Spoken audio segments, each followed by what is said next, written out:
Hi everybody, welcome back to my channel.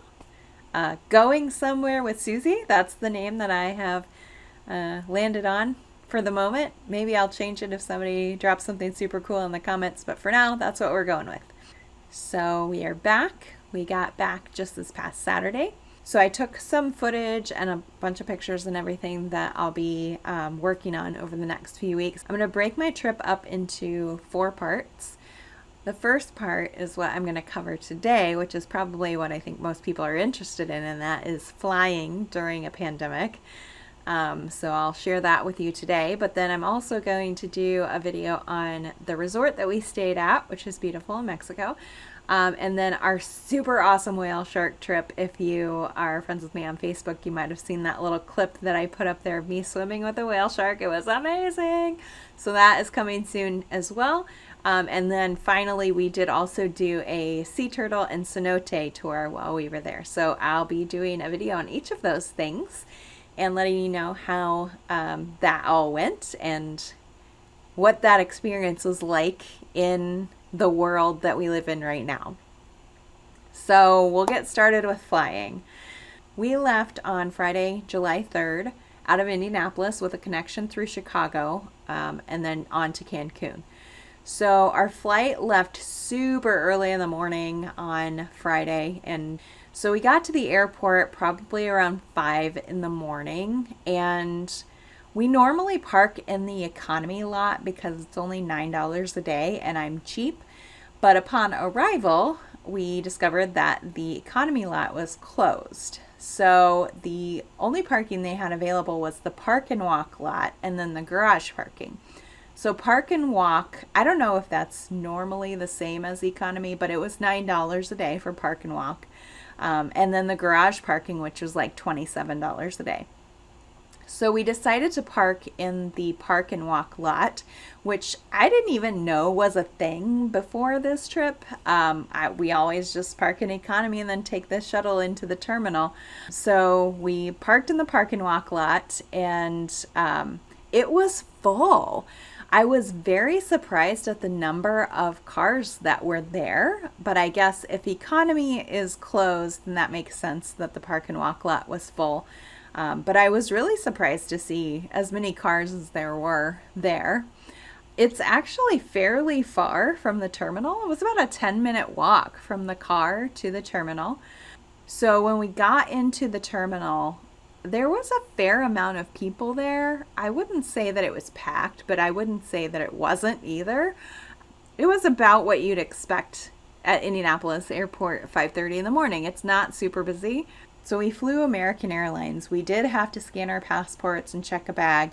So we went to the kiosks to scan our passports and pay for our checked bag, which spits out the little ticket that you attach to your bag yourself.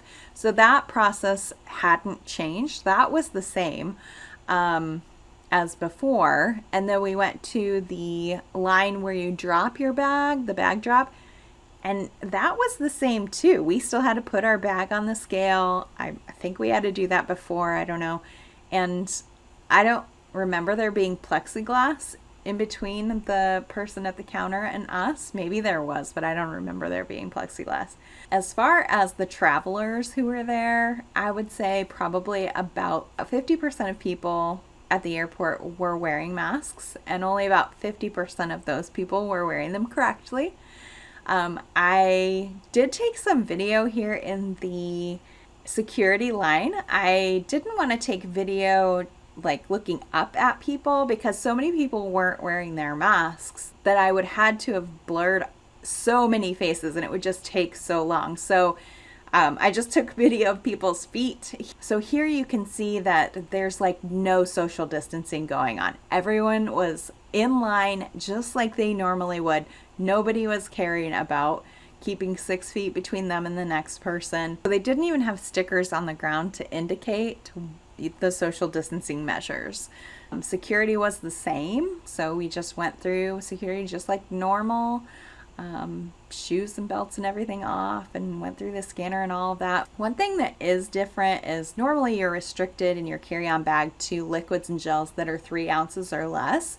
And you're actually allowed to bring hand sanitizer up to 12 ounces now. So I did bring a bottle of hand sanitizer with me. It was a Bath and Body Works bottle, actually, just like this.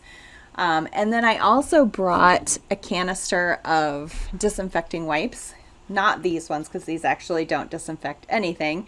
I learned that when I got these delivered from grocery delivery, but they don't do anything. So I didn't take those, but I did take some that were disinfectant.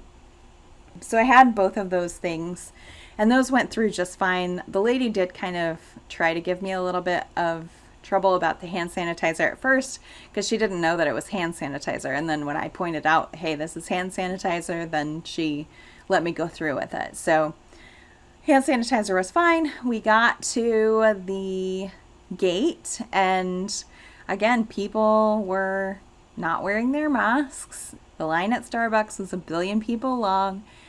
So both of our flights were completely full. Our flight from Indianapolis to Chicago and our flight from Chicago to Cancun. And we did book kind of last minute, about 30 days in advance or so. And at that point, all of the free seats were already taken. So we kind of had to take our chances on our seat assignments.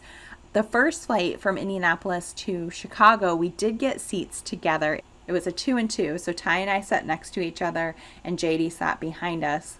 But then the flight from Chicago to Cancun, when we checked in, all they had were paid seats left, but they just assigned us all over the plane. So I was kind of surprised by that. In talking to several people on that plane, it seemed like other people were separated from their families and their significant others as well. So they're just kind of assigning seats all willy-nilly like they normally would in not a pandemic, but I would think during a pandemic they would want to keep families together to kind of minimize that impact, but I guess they don't really care. So when we landed in Chicago, there were so many more people. It was so packed. It was a holiday weekend, so maybe that's why, but it was so packed. But the good thing about Chicago was at least people were wearing masks. I think they were a little more strict on the masks there in Illinois and Chicago than we are in Indianapolis. But again, completely full plane, so I don't know that it really helped us that much.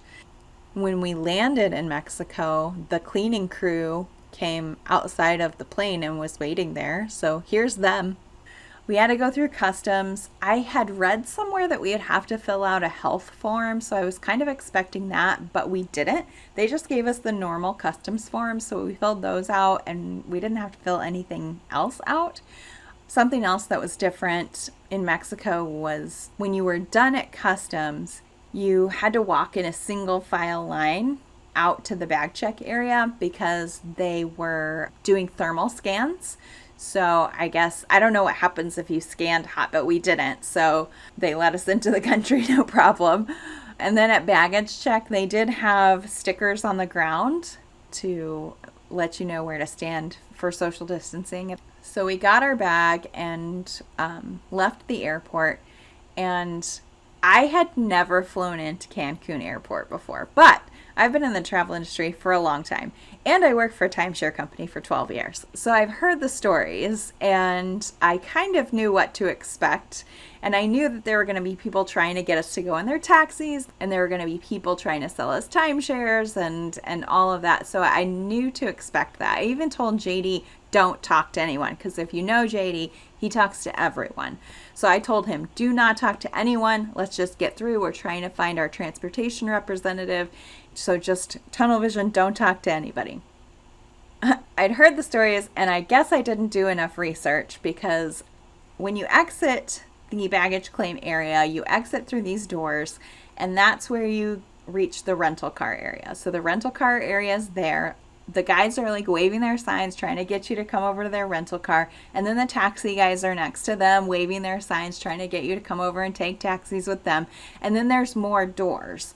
The next set of doors we went through, I thought that was where our transportation representative was going to be. So we walked out of these doors, and it's just packed. It's people everywhere, people. And they're like, hey, come here. And so we just keep walking, because I'm not seeing the transportation representative. I'm looking for their sign. I'm not seeing them. Keep walking. And this guy says, "No, wait, stop. I'm not trying to sell you anything. I work for the Mexico Tourist Board," and flashes this badge. I didn't look at the badge closely enough. That was my bad. So he pulls us over to this little booth and he starts talking, and he tells us about where to meet our transportation representative. He tells us where we are and about the things to do in the area and where we're going to be staying. And so he did actually provide some really good information. But then he started talking about how he wanted us to come to this place for breakfast one morning. And after working for a timeshare company for 12 years, I should have seen that coming 100 miles away. So once we realized it was a timeshare presentation, we said, "No, thank you, we're not interested," and started to walk away. So then we exit the airport and we find the actual place where the transportation representatives are. And there's a ton of people there as well. They were kind of social distancing, I guess, a little bit. It seemed really packed, though. I guess some people were trying to social distance. It kind of looked like they were standing apart from each other, but with everyone walking in and out, I don't know that they were really achieving anything there. So we found our transportation representative. She called our driver, and our driver came and got us. And normally the transportation would have been a shared transfer, so we would have had other people in the van with us, but they have travel restrictions right now in Mexico as far as to how many people can be in a vehicle. So our transfer ended up being private. It was just the three of us and then our driver. So that was really nice. I felt very safe by that. And they were giving us hand sanitizer. They gave us hand sanitizer when we found the transportation representative and before we got in the van. So I think they were taking it very seriously. So that was our trip there. Coming home was about the same. Still a ton of people. It was packed. Everything was super busy. But at the airport in Cancun, people were a little bit more cognizant of social distancing, and there were a lot more people wearing masks properly, and people even wearing PPE like face shields and gloves. So people were taking it a little bit more seriously, I think, than in the US, which is not unexpected. This is my favorite shirt. We saw it in the airport as we were coming home. Didn't buy it, but laughed at it. So also at the airport, there were a lot of staff who were cleaning. The chairs were being wiped down. There were actually at least 2 people that I saw who were wiping down chairs, and the bathroom was being cleaned. So they were taking it a little bit more seriously there than in the US. So then we connected through Chicago again on the way back.